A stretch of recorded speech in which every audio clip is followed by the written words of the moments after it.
everyone. My name is Elisha and this is my senior moment. I know many of you are probably wondering, wow, Elisha, you're doing a senior moment. You can barely speak in front of 5 people at once. And to be honest, I wasn't planning on doing one either. But then a couple months ago, I was asked to fill out a survey asking what I think about Derryfield. You know, what I think about the teachers, what I think about the homework load. And then I came across a question that I found kind of interesting. It asked me if Derryfield was accepting of other cultures, and that made me think a little bit. We say Derryfield accepts other cultures because when I look around, I see people of different ethnicities: African, Asian, Indian, Greek, Anglo-Saxon, and more. So yes, Derryfield does have people of varied ethnicities. Not many, but there are some. But having students of different races isn't what makes a community diverse. Diversity is more than just having other cultures in one community. It's about mixing these cultures together and understanding other people's origins and customs. What do we really know about our peers' cultures? We know Christina is Vietnamese, George is Greek, I'm Indian. We probably know these things because of skin color, the way we look, religion, parents' place of birth, but we don't really know much of other cultures besides that. We think that if we go to other countries, we will learn about different cultures. So we go to trips such as China, India, and Nepal. But there are people in our own community that can educate you about their culture, and we don't ask them for it. We travel across the world to foreign countries, but we aren't even curious about the different cultures in our own local community. We host exchange students, but do we really know about their culture besides their accents and place of birth? A lot of us probably don't take the time to actually talk to them about their culture back at home.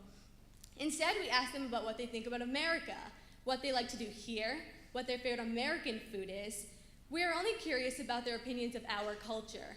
But I know they would appreciate someone taking the time to talk to them and learn about their culture at home. We learn about other countries in history classes and in the news. And these encounters with other people's way of life are distant and not as valuable as having a first-hand experience or talking to someone who's had one. For the most part, we know generic aspects of minority cultures.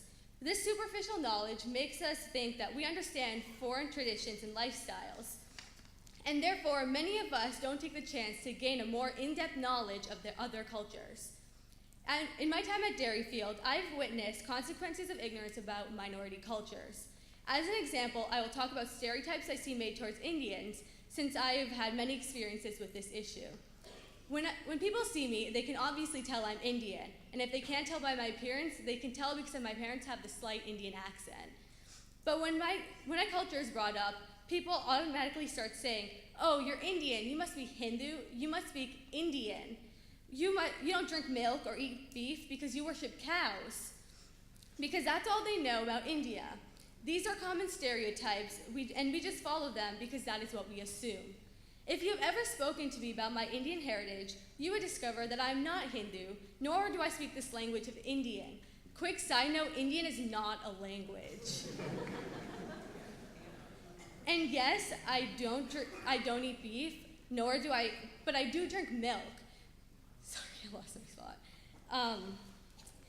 Many people know that we worship cows, but don't know the reason behind it, so they spin the stereotype to whatever they make up.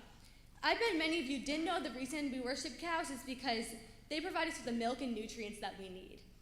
I've had people say to me, "Elisha, you're so white for an Indian. You're the whitest person I've ever met." This kind of language, though is meant as a joke, actually has a deeper meaning to me.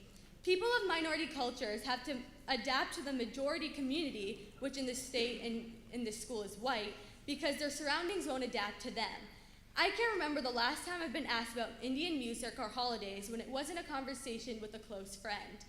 People of minority ethnicities have to conform to their society so they're not made fun of or left out. I know if I accidentally say something in my Indian language or make an Indian reference, I'm automatically told, "Elisha, that's so Indian of you." This causes me, along with other ethnic minorities, to not display their culture and so that they're not made fun of or called out again. I have to hold in my culture until I go home, where my parents speak Gujarati to me, a language I've learned how to speak so I can communicate with my family back at home. in India. We say America is a melting pot, and we can learn so much from the people around us, but we don't seem to interact with other cultures beyond acknowledging their existence and unfortunately learning their stereotypes. I'm not saying everyone is like this, and I mean, I'm the first one to admit that I too make the casual remark about Indians. But along with these small things that could be funny about a culture, I recommend taking a step back and looking at a culture as a whole, and seeing what else it has to offer. I offer you a chance to open your minds and reach out to people of other cultures, because you can learn so much with just a 2-minute conversation. Thank you.